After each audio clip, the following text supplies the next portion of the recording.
Salut YouTube, comment ça va? Aujourd'hui on se retrouve pour une nouvelle vidéo où je vais me maquiller avec tous mes flops. Il y en a pas mal, il y en a certains que j'ai jetés, mais en tout cas je vais faire avec les flops que j'ai en ce moment. Donc si ça vous intéresse, je vous laisse regarder la suite. Donc c'est parti, je vous ai rapproché et j'ai essayé de faire des boucles aujourd'hui, c'est pas ouf. Hein. Donc premier produit, j'ai plein de bases que j'ai pas trop aimées, mais je voulais surtout vous parler d'une crème hydratante que j'utilisais plutôt comme base. Premier produit et c'est celui-ci, donc c'est le soin Bonne Mine éclat d'abricot gelée hydratante sublimante du Petit Marseillais. Quand cette gamme est sortie, je l'ai trouvé hyper chouette, enfin tous les packaging, les odeurs, tout. Et j'ai acheté cette crème plus le masque de nuit et les deux c'est vraiment... Il n'y a aucun foutre intérêt. Bon déjà la compo est pas top, mais en plus l'efficacité est nulle et d'ailleurs vous pouvez voir que je l'ai pas beaucoup utilisée. Hein. En fait c'est une crème qui est très légère et elle a quelques petites nacres dedans, je pense que vous pourrez voir. Et en fait elle est censée avoir un effet bonne mine et enluminant et en fait je trouve qu'elle ne sert absolument à rien. Je la trouve absolument sans intérêt.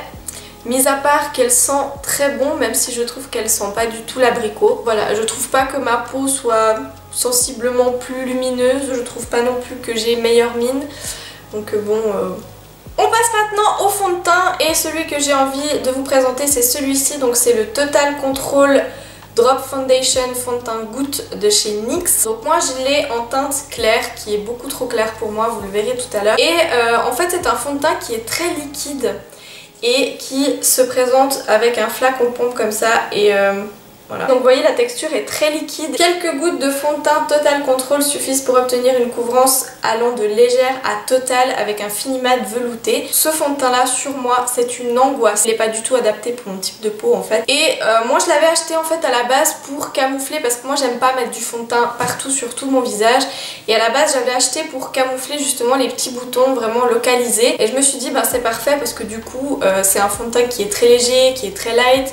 Et il suffira que j'en mette un tout petit peu sur mon bouton et du coup ça va couvrir et en fait ça marche pas du tout. Je trouve que ça me fait des vieilles croûtes sur les cicatrices d'acné, c'est vraiment pas beau et en fait je trouve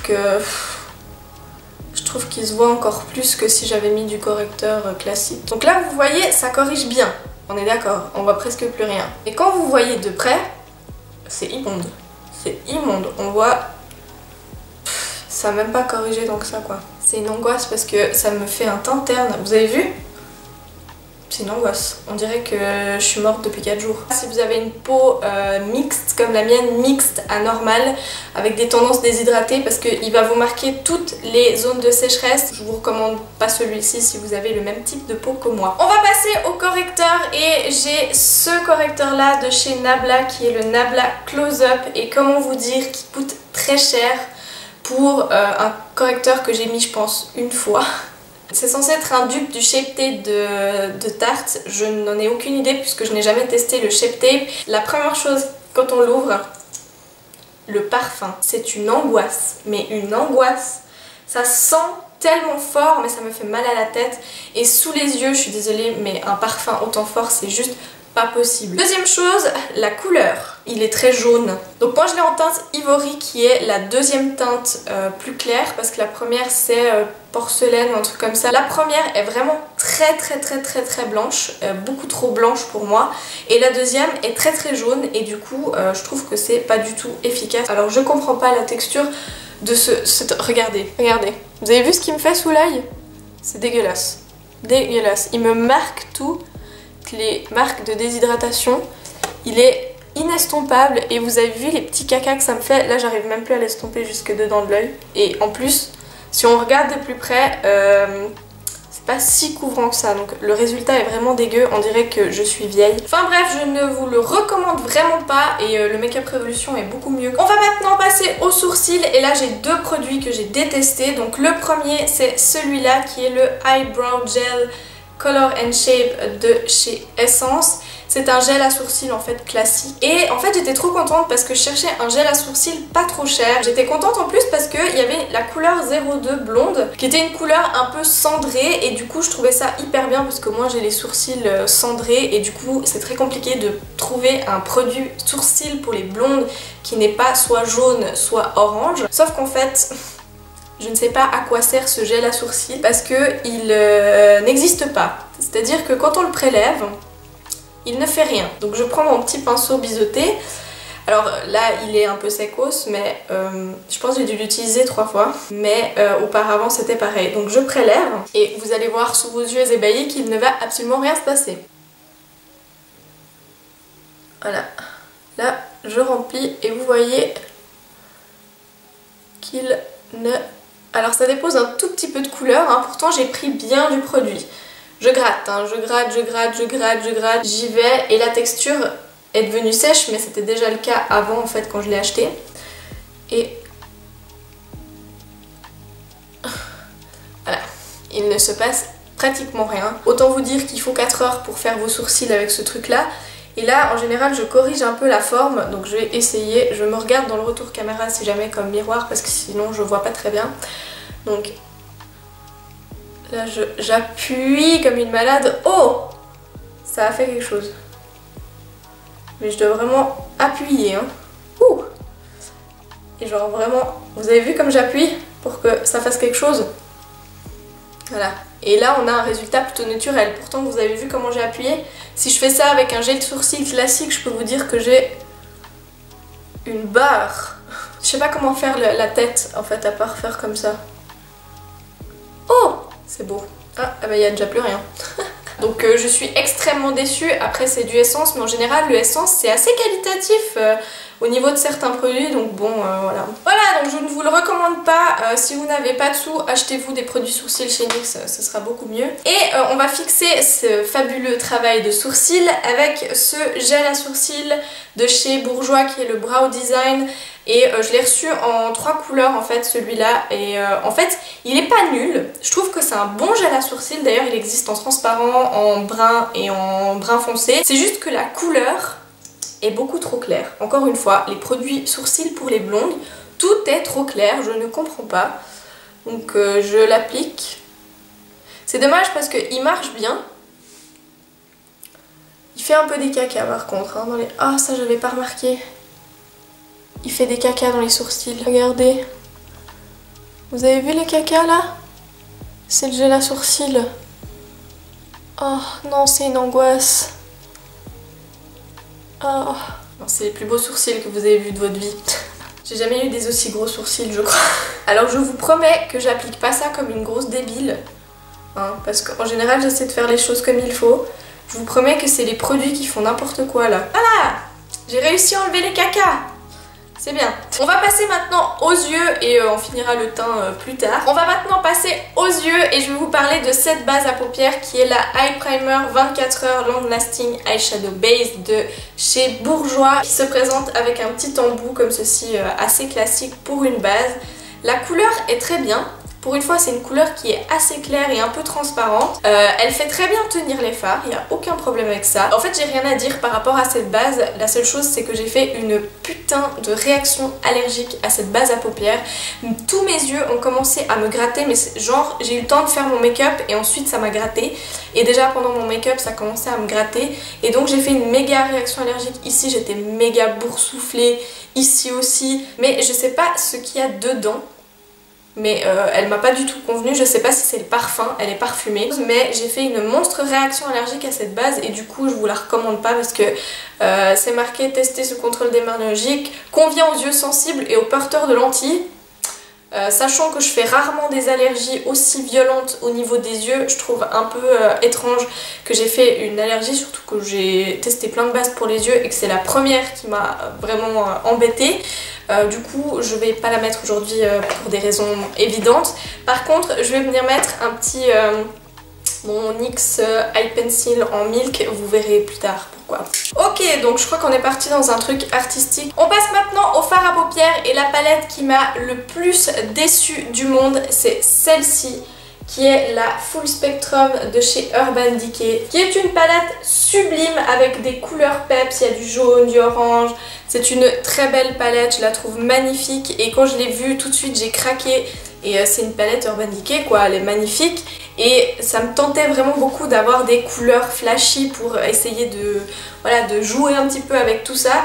Et en fait je pense que j'ai dû l'utiliser 2-3 fois parce que les fards sont pas tellement pigmentés en fait. Tous les fards sont très beaux.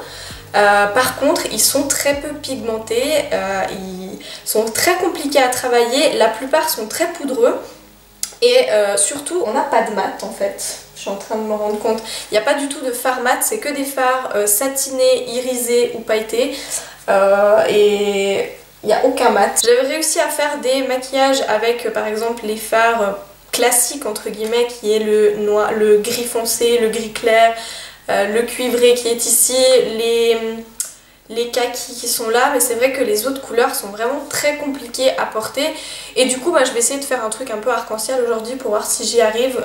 Honnêtement je sais pas trop si je vais y arriver mais on va tester, donc souhaitez-moi bonne chance.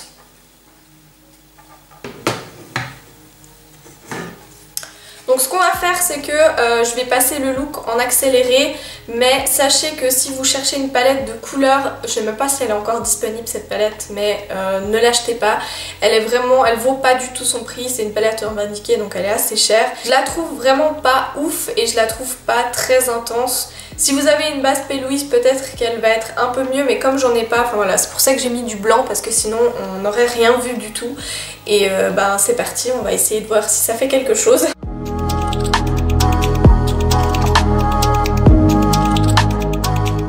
Donc là j'ai essayé d'appliquer le orange, mais comme vous le voyez ça ne fait absolument rien. J'ai cette palette là par exemple de chez Sleek avec plein d'autres couleurs et on va juste faire un test avec le orange qui est là pour voir. Oh, vous avez vu c'est 10 fois plus pigmenté hein. Juste voilà, là on a du orange.